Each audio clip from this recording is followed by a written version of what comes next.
Combat sports, martial arts, kickboxing, boxing, fighting, UFC, judo, taekwondo, karate. There's a whole heap of combat sports that have a lot of controversy surrounding them. There's a lot of people that don't like combat sports. There's a lot of people that absolutely love them. Well, I'm an old lady and I am so respectful of two people going onto a mat or into a ring or into a cage and physically fighting. And the reason for that, of course, is in the world, we all have to fight for something. Whether we fight for our reputation, we fight for looking after our family, we fight to defend ourselves, we fight for our right to have an opinion. We might even have to physically fight because somebody tries to hurt us, so we have to defend and protect ourselves or our family. So the question I always ask is, we teach our kids to swim, why do we do that? If you live in a country where there's rivers or lakes or swimming pools or the ocean, it's been suggested it's a really good idea to teach your children how to swim so they don't drown. But my question is always this: who teaches our kids to protect themselves on the land? How do we know if somebody's trying to hurt us physically and or mentally, because bullying is a big thing now, how do we make sure that we can handle it? Who teaches us to fight for ourselves, to defend and protect ourselves? And of course, that's what martial arts is all about. Now, I'm married to a world-class, top-level martial artist. K-Man was a professional kickboxer. He is a 6-dan black belt in Taekwondo, and I always share that. He has 6 degrees of black in martial arts. He's a black belt in judo. He teaches kickboxing, obviously, because he was a professional kickboxer. And the reason that I have so much respect for what my husband does is he teaches, coaches, educates and trains people how to defend and protect themselves so they will never have to fight. That's one of the beautiful things that I've learned as a woman is once I learned how to kick and punch, I learned how to hold myself, I learned how to protect and defend myself. 3 times in my life I've had to physically defend myself, and I did it without any fear, I did it without any hesitation of can I do this? It was just a natural response to my training. So I'm sharing that with you because I hope that you never have to defend or protect yourself. I hope that your kids never get bullied. I hope that your kids are never bullies. But unfortunately, we live in a world where that may not be true. And if you ever have to defend yourself, wouldn't it be nice to know how? But the thing I love most about martial arts, I love everything about it, but here's the thing I love the most. Martial arts teaches respect and discipline, 2 things that I think are really lacking in the world. And I can say that because I'm an old lady. And I always thought that when I was an old lady, I was always taught as a young woman to respect my elders, to treat older people with respect, to make sure that I have complete and utter reverence and respect for people that have lived on the planet for a long time. I was also taught please and thank you and I'm sorry and I made a mistake and good manners. I went to a school where if you didn't have good manners, you got suspended and or expelled from the school. You had to treat people with respect. But I live in a world now as an old lady where I am disrespected all the time. Now I can handle it. I'm a tough nut. I've got thick skin. I don't need people to open the door for me or give me their chair or call me ma'am or miss, or I don't need to be respected. But I wonder what happened to respect. And one of the things I love about our martial arts clubs, for example, we have treats at the end of the classes for our tiny dragons and our little dragons. We have ice creams or chocolates or lollipops.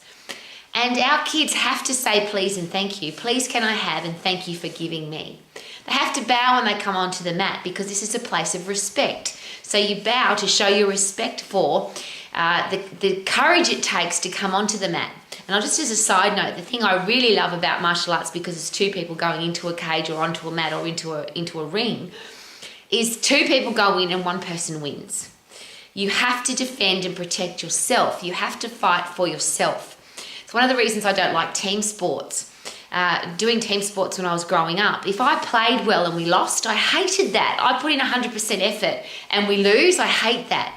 The reverse, if I don't put in 100% effort and we still win, what's the joy in that? But with martial arts, it's a you and you alone against your component. And you have to be your very best, otherwise you will lose. It's one of the reasons why we've got very credible boxes on. This is my office and this is also our indoor training area. And obviously we've got a wall full of people that are very good at their sport. one of the things I love about boxers, and people say, well, Rowie, why do you love boxing so much?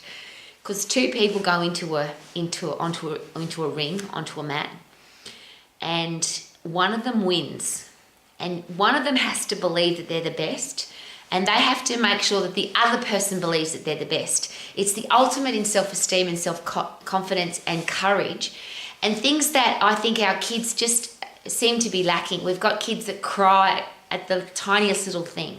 We've got kids that can't handle pressure. They can't handle a challenge.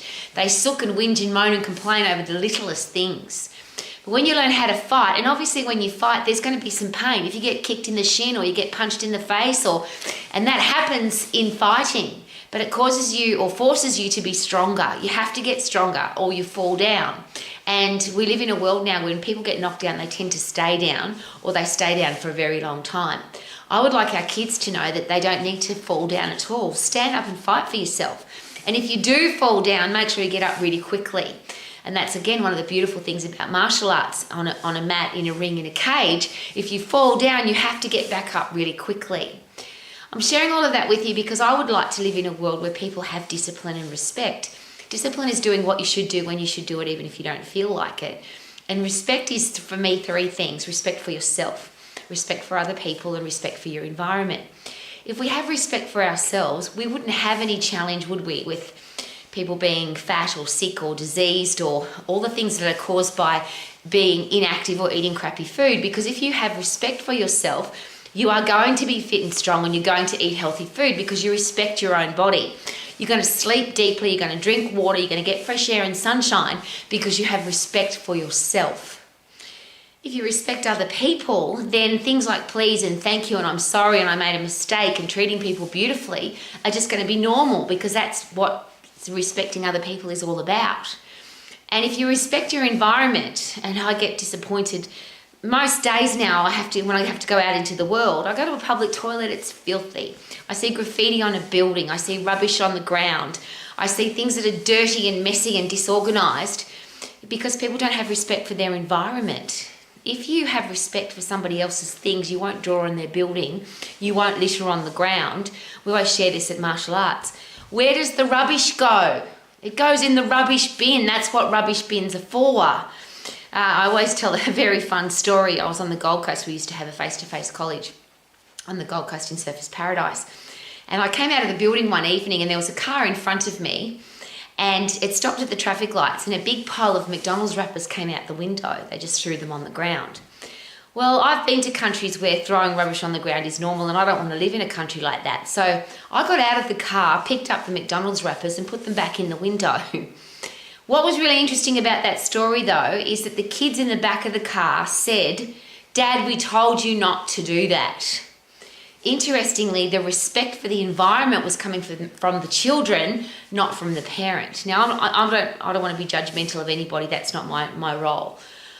Me as an old lady, I believe that my role is to live the example for our children, that being respectful and being disciplined and being healthy, fit and strong, learning every day, having a career or business that you love, being financially free and having great people in your life, they're the things that I talk about every day. I need to live that example. And that's the thing I love the most about martial arts. What I love about the discipline and the respect of martial arts is it forces you to be that person. Now, the interesting side note again there is there's a lot of people that start martial arts, and most martial arts start with a white belt, whether it's judo or karate or taekwondo. You start with a white belt and you finish with a black belt. Now, there's some differentiation in colours along the way, but when you've got a black belt in any martial arts, it shows that you have been through the journey of the toughness of, and it obviously gets harder and harder. White belt is easy. Yellow belt gets a little tiny bit harder. Green belt's a little bit harder. Blue belt's harder. Red belt's harder again. And then the discipline and respect and training and headspace that you need to become a black belt is very rare. Millions of people start at white belt, but very few people make it through to black belt. And even people that you think are going to make it, we get perplexed in our house on a regular basis because somebody will get as far as a blue belt or a blue belt with a red stripe or even a red belt, and then they quit. The only definition of failure is to quit, so if you never quit, you can never fail.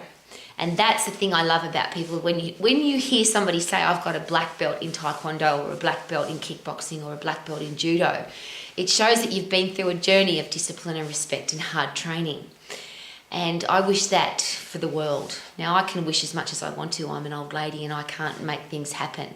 But I need to live that example. So I'm asking you, if you're a parent, a teacher, a coach, a boss or a leader, if you've taught the people in your life how to swim, shouldn't we teach them how to defend and protect themselves? Shouldn't we teach them discipline and respect? There's lots of different ways to do that, but it's the big reason, and I'm obviously very biased. My husband is a top-level martial artist. But what I love about martial arts is the two things that are the most important thing in life, discipline and respect, are two things that will make you successful in any martial art. So if you want to live your life to the max, how about do some kicking and punching? How about discipline and respect? Because if you've got discipline and respect in your life, surely you can live your life to the max. Super-duper-doo, how are you? Living my life to the max, kicking and punching, yeah, woohoo!